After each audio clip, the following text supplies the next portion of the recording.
James Carter was a man who lived a simple and peaceful life.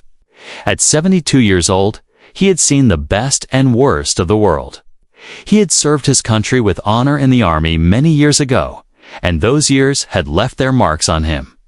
Some visible in the form of scars, and some invisible in the form of memories that still visited him in quiet moments. Despite everything he had been through, James had learned to find joy in the small things, the warmth of the sun on his face, the sound of birds in the early morning, and the feeling of greeting familiar neighbors in his small southern town. That Sunday morning was no different. The sky was painted in soft shades of gold and pink, the kind of morning that made you stop and take a deep breath just to appreciate the day. James had woken up early, like he always did. His body was used to the Army routine, early mornings, discipline, and order. He made himself a cup of black coffee, sipped it slowly while sitting by the window, and thought about what he needed from the store. Just a few items: bread, milk, some eggs, and a newspaper. He liked to read the paper the old-fashioned way, not on a phone or computer. Dressed neatly in a faded green jacket with his old Army patches still sewn on, James took his cane, though he didn't always need it. It was more of a habit now than a necessity. He stepped outside, locking his modest home behind him, and started the short walk to the grocery store. The air was cool, carrying the smell of fresh grass and distant flowers. The streets were calm. A couple of neighbors waved at him. James waved back with a small smile. He passed a little park where children sometimes played in the afternoons. It was empty at this hour, but he could still hear echoes of their laughter in his mind. He remembered how, after the Army, he had spent years helping troubled kids in his community, teaching them discipline and respect through simple routines.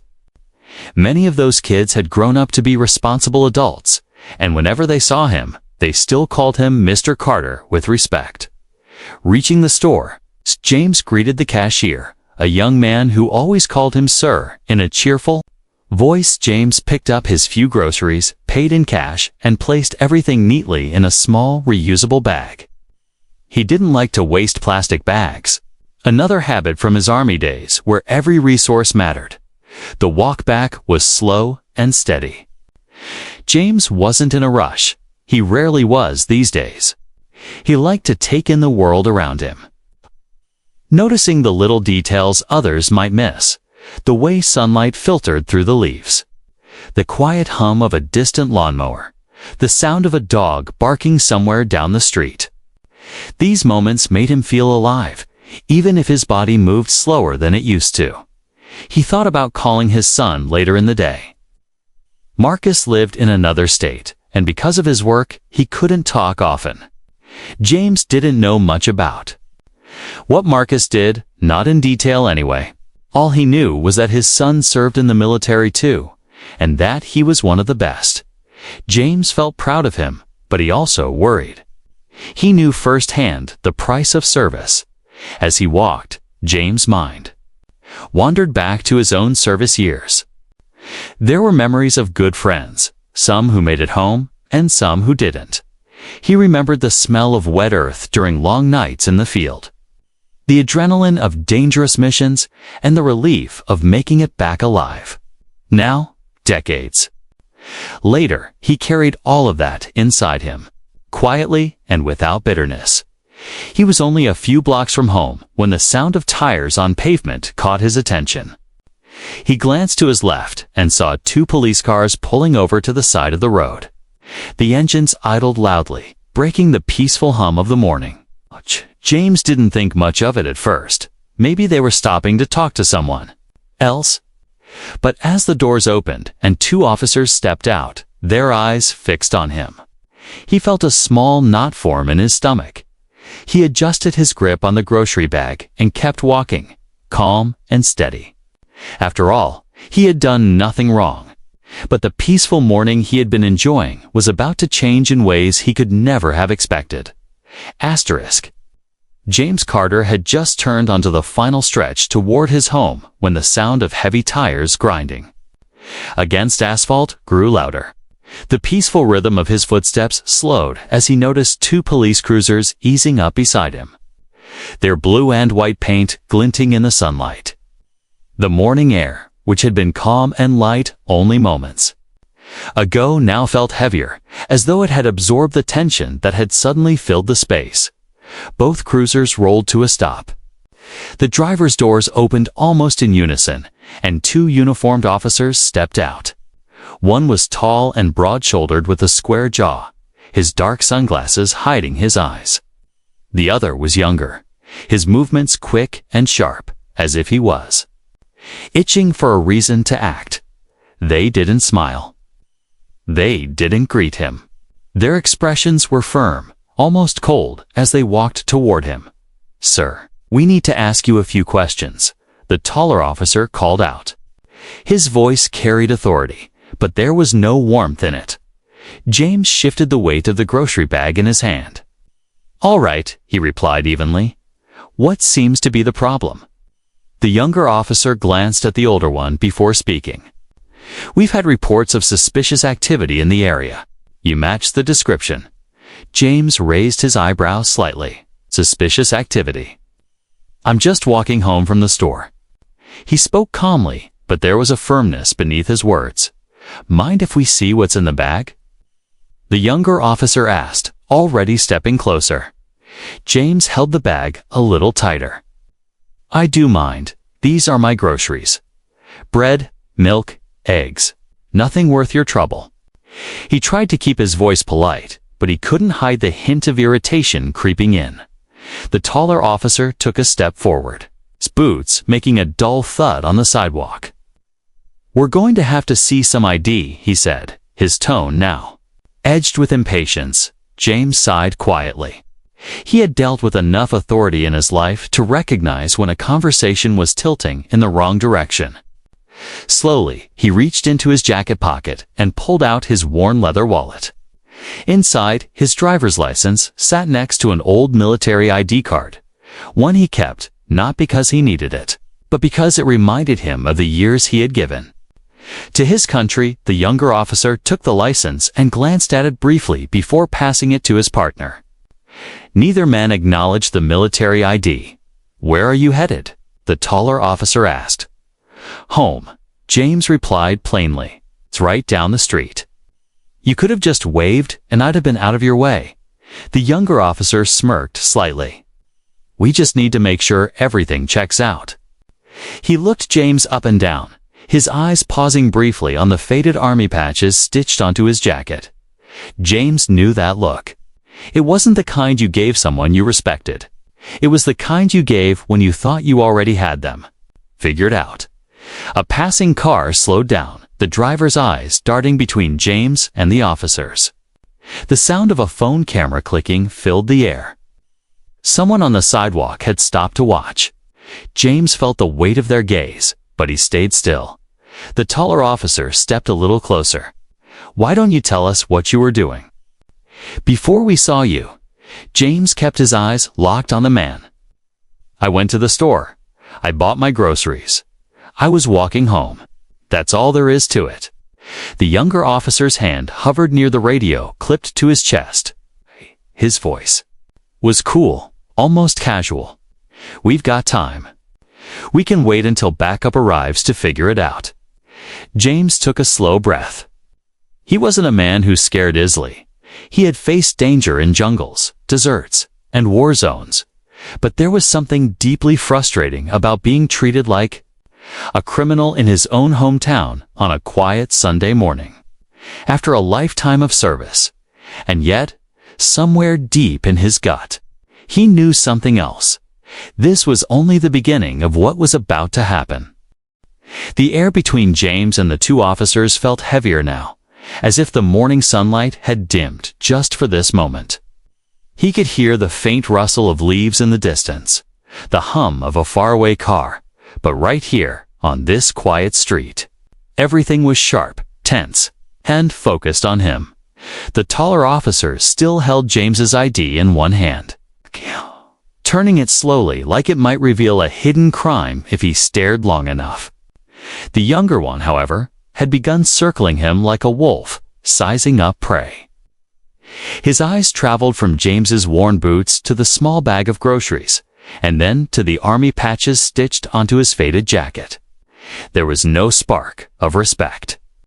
In his gaze, only suspicion. "Let's have a look in that bag," the younger officer said again, his tone less like a request and more like an order. James tightened his grip on the handle.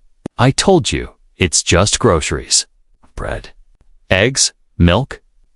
"You've got no reason to." Before he could finish, the officer stepped forward, his hand darting toward the bag. James instinctively stepped back. "You don't get to tell us what reason we have," the younger cop said, his lips curling into a faint smirk. "When we say we want to check something, we check it." The taller officer spoke up, his voice deep and slow. "Sir, you can either hand over the bag, or we can make this a bigger problem than it needs to be." James stood still for a long moment, the weight of years pressing down on him. He had stared into the eyes of enemies on battlefields far from home, but somehow, standing here in his own town, he felt a sting he had never experienced before. This wasn't about danger. This was about dignity. And right now, his dignity was being chipped away piece by piece. A couple more bystanders had stopped to watch. A woman holding a coffee cup whispered something to the man beside her, who pulled out his phone and began recording. The click of the camera felt loud in James's ears, like a warning bell that things could get out of control. He looked directly at the officers. "Do you see this?" he said, tapping the patch on his jacket. "I served this country for over 20 years. I bled for it. I buried friends for it, and this is the thanks I get." The younger officer scoffed. "A lot of people claim they served. Doesn't mean they're not up to no good now." James's jaw tightened. "I've lived in this town for 30 years. Do you know how many times I've been in trouble with the law?" "None, not once." The taller cop crossed his arms. "Then you've got nothing to worry about, right?" His voice carried a kind of arrogance that made the words sting even more. James realized then that nothing he said would change the way these men saw him. They had already made their judgment, and it wasn't based on facts, it was based on assumptions. His skin color, his age, the way he looked in that moment. The younger officer took a step closer, his hand brushing the radio on his chest. "Maybe we should just bring you in and sort it out there." James felt his heart rate rise. He wasn't afraid, not in the way most people would be, but he knew how quickly a situation like this could spiral. All it took was one wrong move, one misunderstood gesture, and everything could go wrong in seconds. He slowly set his grocery bag down on the pavement, his eyes never leaving the officers. The eggs inside shifted with a faint crack. "You want to check it? Go ahead. So remember, you're not doing this because I did anything wrong. You're doing it because you can." The younger officer smirked again, bending down to open the bag.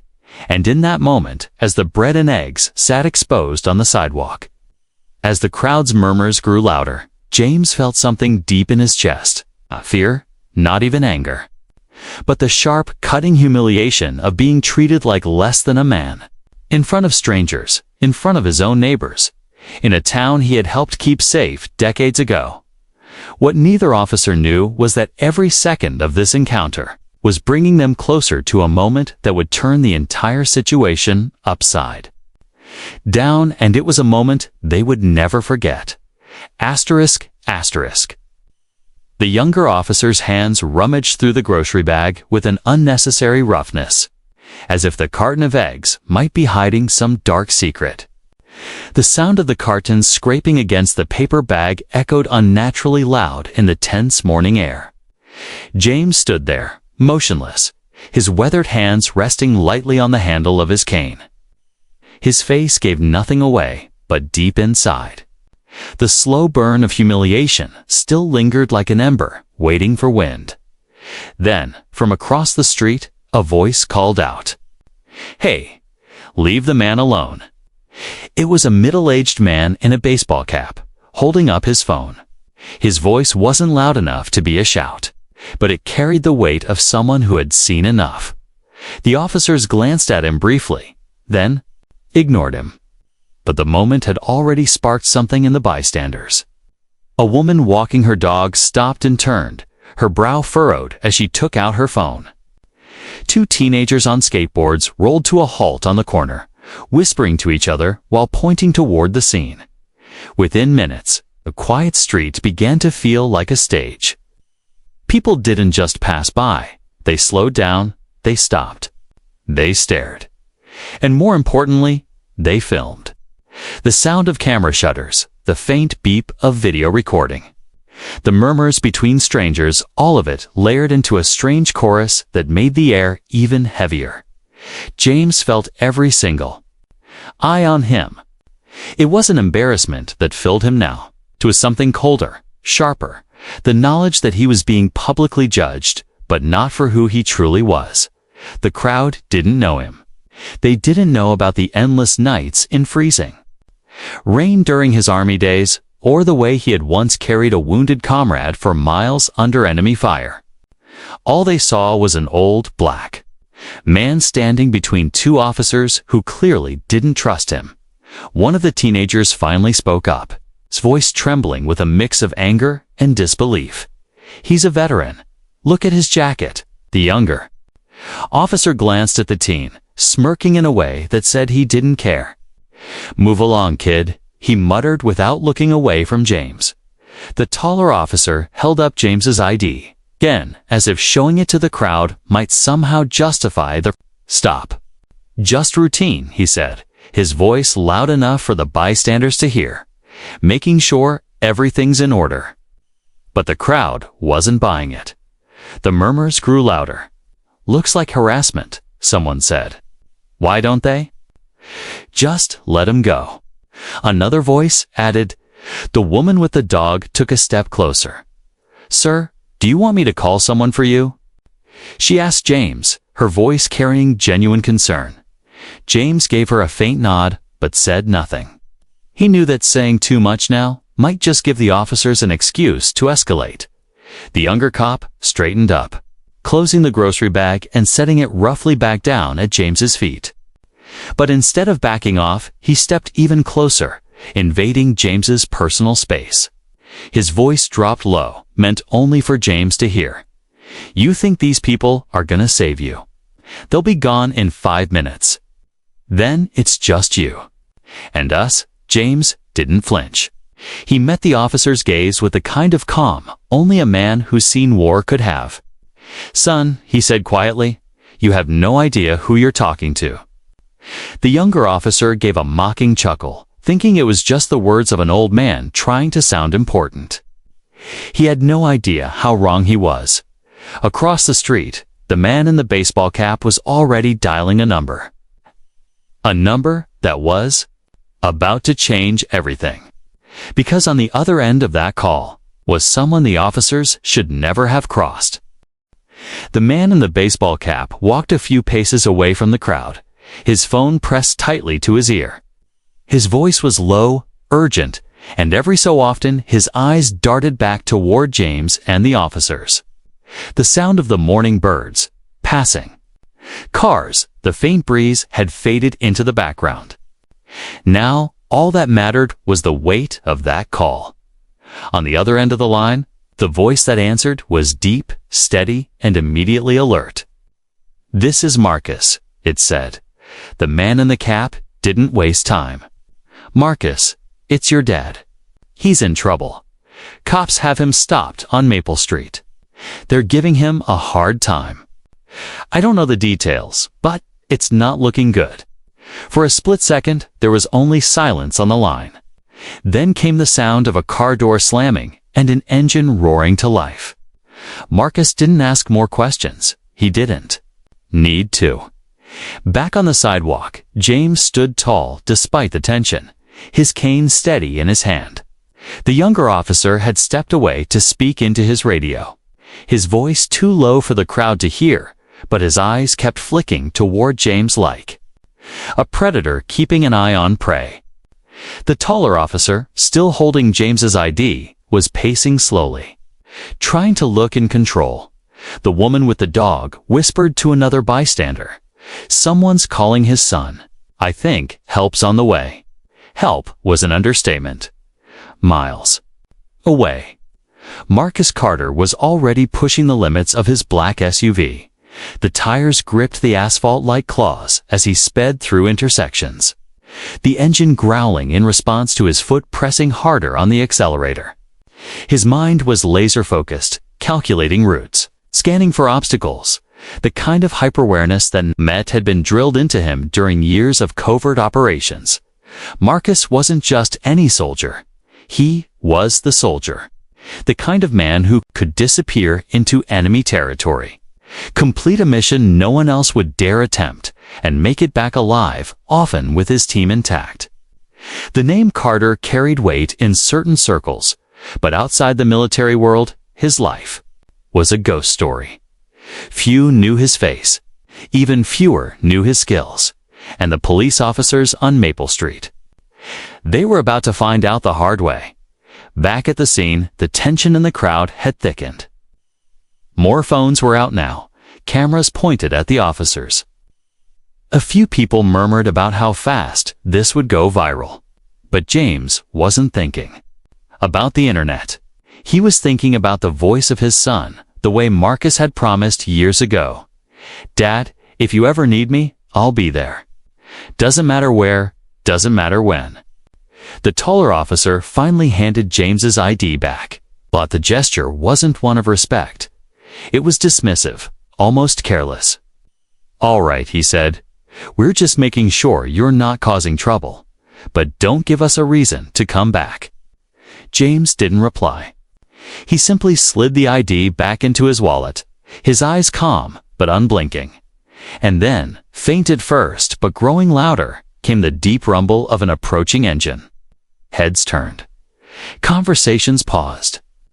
The sound was too aggressive for a casual drive-by. This was a vehicle moving with purpose. The black SUV swung around the corner and came to an abrupt stop at the curb. The driver's door flew open before the engine had even fully settled into silence. Out stepped Marcus Carter. He wasn't in uniform, but everything about him screamed authority. The rigid posture, the deliberate way he moved, the eyes that scanned the scene in an instant, cataloging every detail. There was no wasted motion, no uncertainty. This was a man who had walked through war zones and come out on top. The officers glanced at him, both instinctively straightening their posture as if they sensed, without knowing why, that this was someone they shouldn't underestimate. Marcus's eyes locked onto his father first. "Dad, you all right?" James gave the faintest of nods. "I'm fine," but these two decided I looked suspicious. Marcus's gaze shifted to the officers, and in that moment, the air seemed to change. The quiet Sunday morning was over. Something far more serious had just begun. Marcus didn't rush toward the officers. That wasn't his style. Every step he took was slow, measured, deliberate, the kind of movement that told everyone watching he was in complete control of himself, and therefore, in control of the situation. The crowd, sensing a shift in the air, went silent. Even the faint noises of the street, the hum of a passing car, the chirp of a bird seemed to fade into the background. The taller officer was the first to speak, his voice trying to sound authoritative but landing somewhere between defensive and uncertain. "Sir, you need to step back. This is a police matter." Marcus didn't stop walking until he was just a few feet away. He stood tall, his eyes locked on the officer like a sniper sighting a target. When he spoke, his voice was calm, dangerously calm. "No, this is my matter. That's my father you've been disrespecting." The younger officer shifted uncomfortably, glancing toward the crowd as if looking for backup. Marcus cut him off without raising his voice. "I don't care what you think you were doing. What you were doing was harassing a decorated veteran. My father. A man who's given more to this country than you can imagine. The taller officer bristled slightly, clearly not used to being spoken to like this. Sir, we had a description. Marcus took one step closer, and the taller man actually leaned back without realizing it. I don't care about your description. What I care about is that you ignored his rights, searched him without cause, and treated him like a criminal in front of his neighbors. That ends now. The younger cop's jaw tightened, but he still tried to hold his ground. And who exactly are you? He asked, trying to inject some bite into his tone. Marcus didn't answer right away. Instead, he pulled something from his jacket, a small leather case, worn but well kept. He flipped it open just enough for the officers to see the identification inside.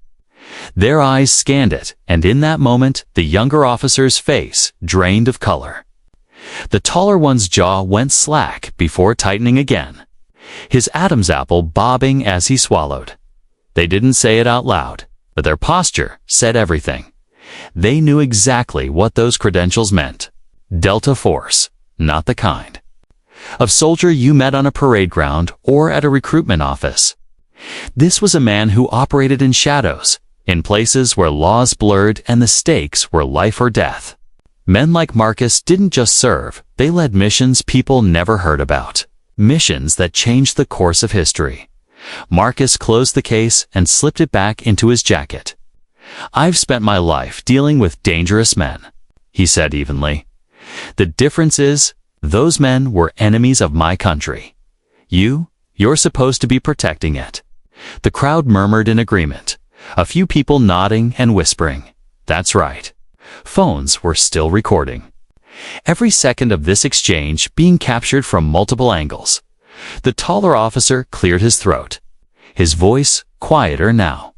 Sir, we didn't mean any disrespect. Marcus's eyes narrowed. Yes, you did. You just didn't think anyone would call you out on it, but I am, and so are they. He gestured toward the crowd. For a long moment, no one moved. The only sound was the faint rustling of leaves in the breeze. Then Marcus took a slow step back, not because he was intimidated, but because he had made his point. The message hung heavy in the air. You crossed the wrong man's father. James, still holding his cane, finally broke his silence. Marcus, let's go home. Marcus nodded once, but before turning away, he leaned in close enough to the taller officer that his words were for him alone. You ever put your hands on him again, and I promise, you won't like how fast. I find you, no threats shouted, no fists raised. Just the quiet certainty of a man who meant every word. The silence after Marcus's words was heavy, the kind of silence that doesn't just hang in the air, but presses down on it. The taller officer stood frozen, his mouth opening slightly as if to respond, but no words came out. The younger officer shifted his weight from one foot to the other, its earlier bravado melting into something closer to unease. The crowd wasn't silent anymore. Murmurs rippled through them like a wave. Did you hear what he said? He's military, serious military. Delta Force. I've heard of those guys. They're not the ones you mess with. Phones were held higher now, people inching closer for a better angle. The bystander who had made the call to Marcus was still filming, his lens fixed on the officers' faces, capturing every twitch of their expressions. The woman with the dog shook her head in disbelief. They had no idea who they were dealing with. She whispered to no one in particular. Marcus didn't need to raise his voice. His presence alone was enough to fill the space, but he turned slightly so the crowd could see him as well. This, he said, motioning to his father, is a man who fought for every person here to live free. He's 72 years old.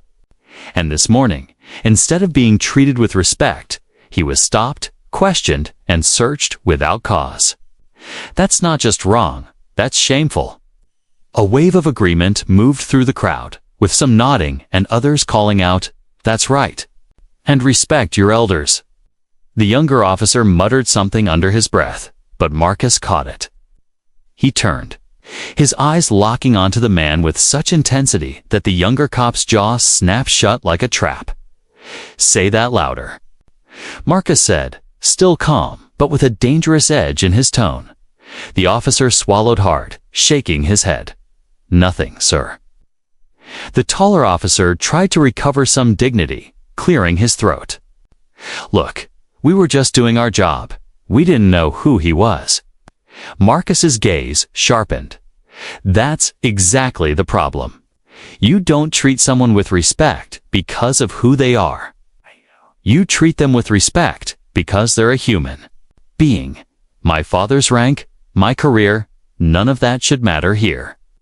What should matter is that you had no reason to stop him in the first place." A few claps broke out in the crowd. Not loud at first, but they grew slow, deliberate applause that carried an unspoken verdict. The court of public opinion was already deciding, and the officers were losing. The younger officer looked away, his eyes scanning the street as if searching for an escape.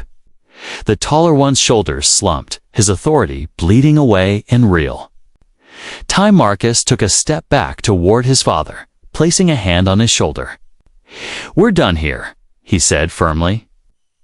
Then, almost as an afterthought, but one that carried all the weight in the world, he looked back at the officers.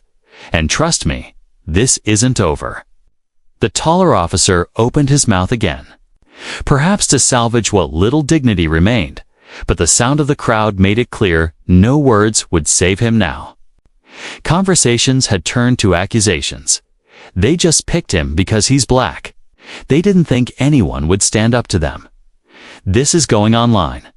Everyone's gonna see this. The hum of voices grew into a buzz, and the officers seemed smaller with every passing second. The cameras kept rolling, immortalizing their loss of control. Marcus guided his father away from the scene. Every step they took feeling like a slow march of victory, not the loud, triumphant kind, but the quiet, devastating kind that left the other side standing in the wreckage of their own choices. And though the distance between them and the officers grew with each step, Marcus knew his last words had landed exactly where they were meant to, deep in the minds of two men who would think twice before pulling a stunt like this again. Asterisk. By the time James and Marcus reached the end of the block, the sound of voices and camera shutters still followed them like an echo. The officers hadn't moved much. They stood where they were, trying to keep their composure, but their rigid postures couldn't hide the truth. They had been publicly stripped of the authority they once commanded so easily. Marcus opened the door of the black SUV for his father. James stepped in slowly, setting his groceries on the seat beside him. He didn't speak at first, just looked out the window toward the crowd, his eyes thoughtful. "You didn't have to come all this way for me," he said finally. Marcus closed the door and walked around to the driver's side. "Dad, I told you years ago, if you ever needed me, I'd be there, no matter what." He got in, started the engine, and pulled away from the curb, leaving behind a scene that was still buzzing with whispered conversations and the steady glow of phone screens. Within an hour, clips of the encounter began hitting social media. First, short, shaky videos from cell phones. Then, longer uploads capturing the entire exchange, the questioning, the crowd gathering, Marcus arriving and taking control. By the afternoon, hashtags were trending. Hashtag respect veterans, hashtag Delta Force Son, hashtag justice for James. The comments section under every post was flooded. "Those cops picked the wrong guy. I want this man as my neighbor. That son is a real-life hero." Local news outlets caught wind of the story by evening. A reporter managed to reach Marcus for a statement. At first, he refused. He wasn't the kind of man who sought publicity. His work depended on the opposite. But when he saw how much attention the incident was getting, and how many veterans were speaking up about similar experiences, he changed his mind. Standing in front of his father's small home, Marcus looked directly into the camera. His voice was calm, but carried the weight of every operation, every mission, every hard decision he had ever made. My father is a man of honor. He served this country without question. He never asked for thanks, but this morning he was treated like a suspect instead of a citizen.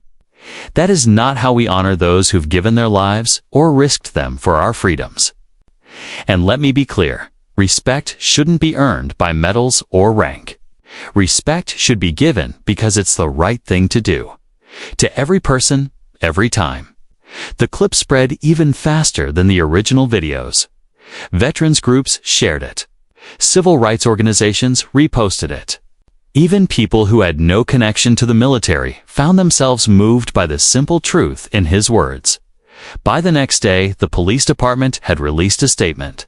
It was the usual blend of "we take this seriously" and "we will review" the incident, but everyone knew why they were saying it. The pressure was too loud to ignore. For James, the storm of attention felt strange. He hadn't asked for any of it. All he had wanted was to walk home with his groceries in peace. But as he sat on his porch that evening, watching the sun dip below the trees, he realized something important. This wasn't just about him anymore.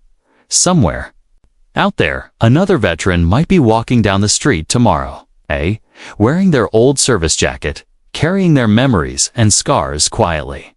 And maybe, just maybe, because of what happened today, the person who sees them will look twice and show them the respect they deserve. Marcus stepped onto the porch, 2 mugs of coffee in hand. He handed one to his father. "We did all right today," he said. James took a sip, his eyes still on the fading light. "You did more than all right, son. You reminded them who we are." The quiet between them wasn't empty. It was full of history, of pride, and of the unspoken bond between a father who had once defended the country and a son who still did. Weeks passed, but the echoes of that Sunday morning on Maple Street didn't fade. The videos were still circulating online, replayed in countless TikToks, reaction videos, and news segments. People who had never heard of James Carter now knew his name. People who had never seen Marcus in uniform now recognized him as the man who had stood, calm and unshaken, between his father and 2 armed officers and turned the entire situation on its head without raising his voice. But this wasn't just an internet story anymore. It had become something bigger. Local schools invited James to speak to students about his military service and the importance of respect. Standing in front of teenagers who had only read about war in history books, James spoke with the kind of quiet authority that made even the restless ones listen. He didn't talk much about the confrontation with the police. That wasn't what he wanted to be remembered for. Instead, he talked about discipline, kindness, and how courage isn't always about fighting on a battlefield. Sometimes, it's about standing firm when the world tells you to bow. Veteran organizations began reaching out to Marcus, asking if he would attend events, help with advocacy, and lend his voice to campaigns demanding better treatment for service members after they returned home. Marcus had never been one for the spotlight, but this was different. These were his people, the ones who understood sacrifice without explanation. Meanwhile, in the police department, the ripple effects were just as real. Training programs were quietly updated. Supervisors started reminding their teams about protocol and respect in community interactions. No one said it outright, but everyone knew why. The 2 officers from that day had been reassigned, not officially punished. But their sudden absence from the streets spoke louder than any press release could. The town itself seemed to carry a subtle shift in energy. People waved more when they passed James on the sidewalk. Strangers thanked him for his service at the grocery store. Some offered small nods that said, "Without words, I saw what happened. I'm glad you stood your ground." One cool autumn evening, James sat on his porch, the crickets singing softly in the dark. Marcus was home for the weekend, sitting beside him with a glass of iced tea in hand. The street was quiet again, the way it had been that morning before everything happened. "Funny thing," James said, staring out at the stillness. "I fought in wars I never wanted, for people I'd never meet. And it's my own hometown that almost made me feel like I didn't belong." Marcus nodded, his gaze steady on the road ahead.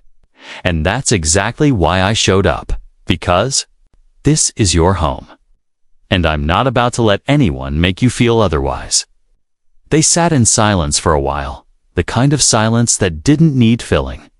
Somewhere in the distance, a car passed, its headlights briefly lighting up the porch. Before fading into the night, James finally smiled, a small but genuine curve of his lips. "You know, son, I've always been proud of you, but that day I saw a different kind of soldier. One who doesn't just fight battles overseas, but right here where they matter most." Marcus didn't reply, but the slight tightening of his jaw and the glint in his eyes said enough. He wasn't looking for praise. He had only done what needed to be done, and so life went on. But the memory of that day, of a son stepping between his father and injustice, of a crowd standing witness, of two officers learning the limits of their authority, lingered like a quiet warning to anyone who might try the same. Because in that town, and maybe even beyond it, there was now an unspoken truth. If you came for James Carter, you would have to answer to Marcus Carter. And that was a fight you would never win.